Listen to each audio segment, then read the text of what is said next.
Okay, this is episode 4 of chapter 2, page 28 of the Lankavatara Sutra.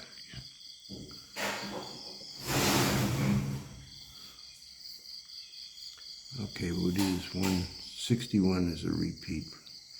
Well done, O Mahaprajna and Mahamati.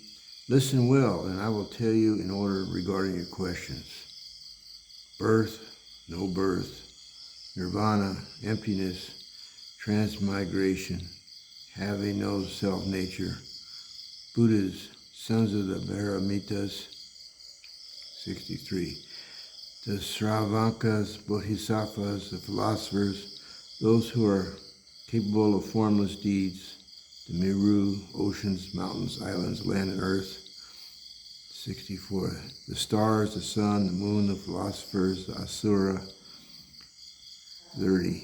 Emancipations, the self-masteries, the psychic facilities, the psychic faculties, the dhyanas, the samadhis, 65. The extinctions, nirodha, the supernatural powers, the elements of enlightenment, the paths, dhyanas, the immeasurables, the aggregates, skandhas, and the comings and goings, 66. Samapitis, the extinctions, the stirrings of the mind, the explanations in words, the sita manas, vijnanas, egoists, the five dharmas, 67. Self-nature, the discriminating, the discriminated, the visible world, the dualism. Whence are they? Various forms of vehicles, families, those born of gold, jewels, and pearls. The Ikchantika, the original elements, the wanderings about, one Buddha who acknowledged the known, the marching, the attainment, and existence and non-existence of beings. How are horses, elephants, deer caught? Pray tell me how. What is a proposition? A teaching established by the conjunction of reason and illustration. Whence is cause and effect? Various errors and also reason. Why that statement that there is nothing but mind, that there is no objective, literally seen, world, that there is no ascending of the stages.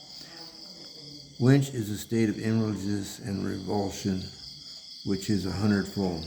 You tell me, likewise, about medical treatises, arts, crafts, sciences, and teaching, and also what are the measurements of the mountains, Meru, and the earth? What are the measurements of the ocean, moon, and sun? Tell me. It's 3173. Page 29. How many particles of dust are there in the body of a being? How many of the coarser ones, of the finer ones, and of the middle ones? How many particles of dust in every land? How many in every Nahava?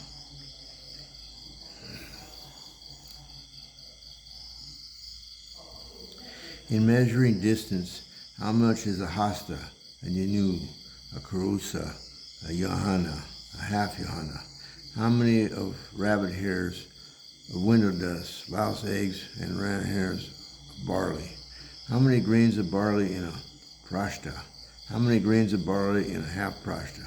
Likewise, how many in a drona, in a karnya, a laksha, a koti, a vimana?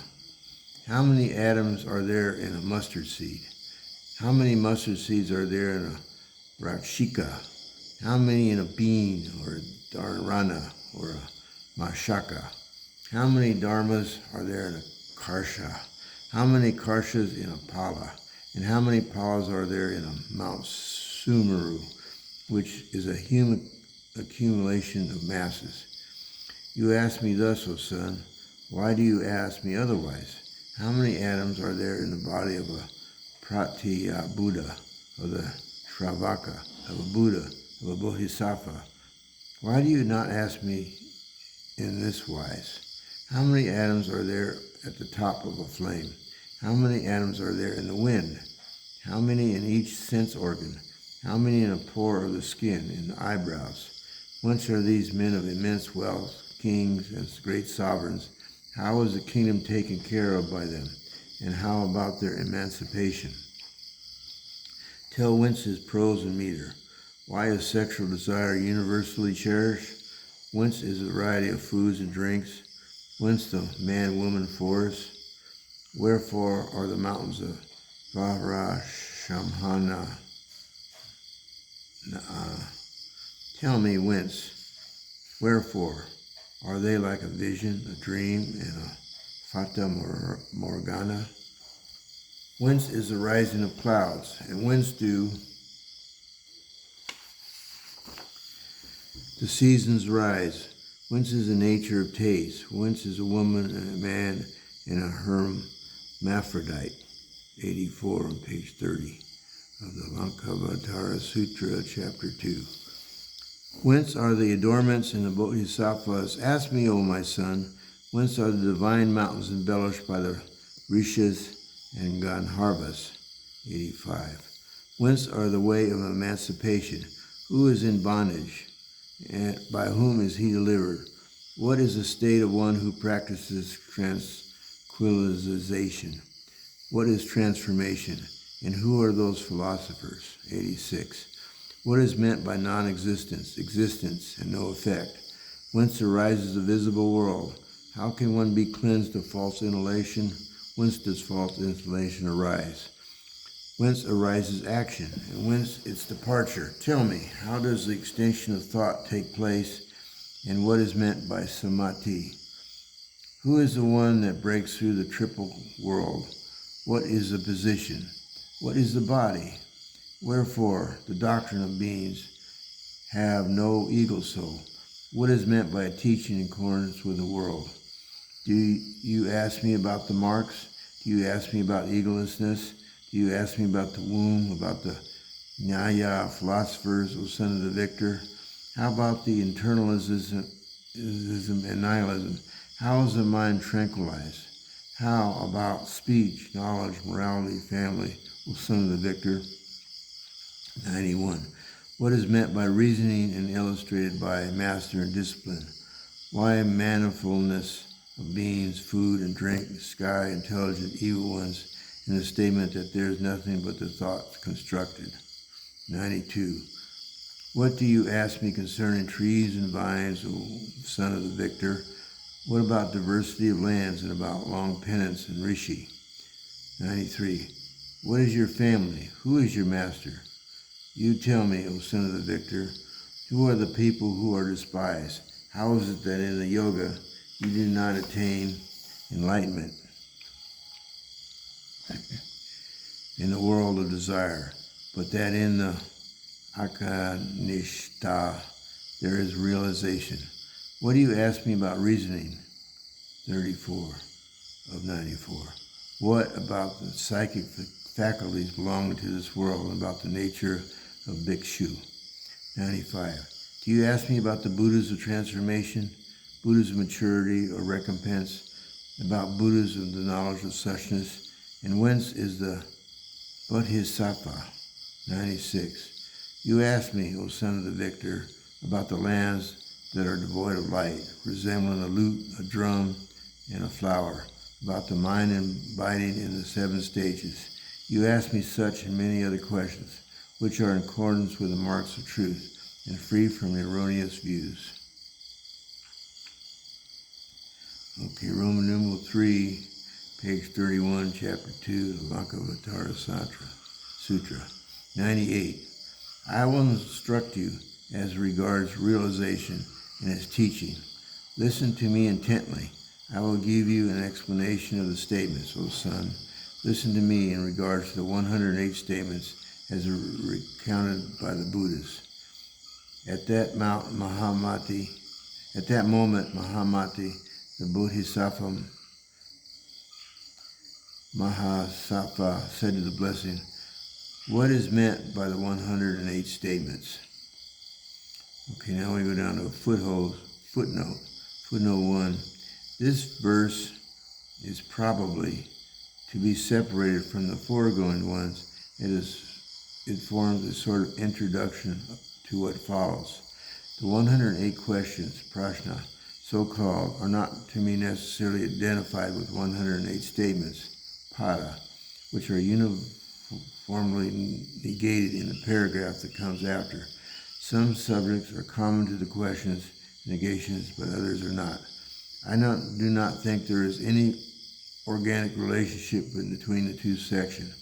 What strikes one in both the questions and the negation is that trivial subjects are mixed with important ones, as equally constituting the content of self-realization. The sutra proper, which is supposed to concern itself with them, is also devoid of intimate connection with them. Here is one of the most mysterious and unintelligible portions of the Lankavatara Sutra.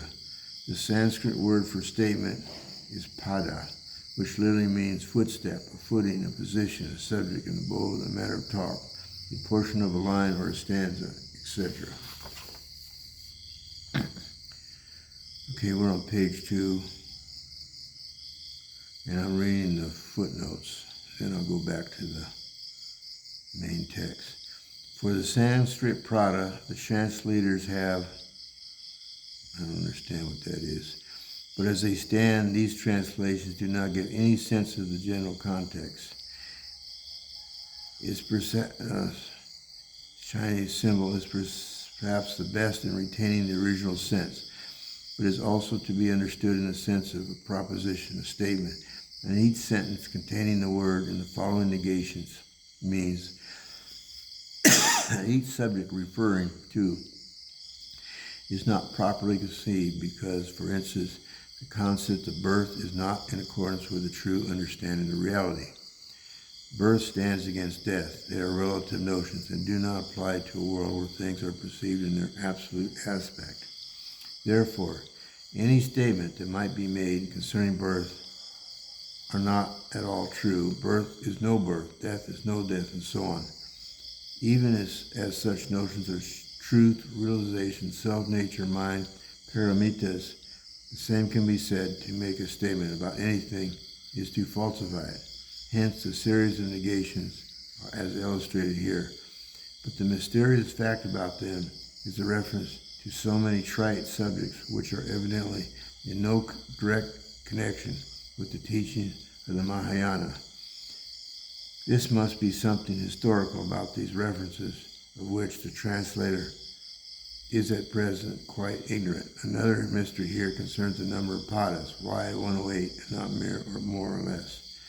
To avoid repetition, the subjects alone are mentioned, which are systematically negated in the test. Oh boy. Okay, I'm going to take a little break and then we'll come back for the next one.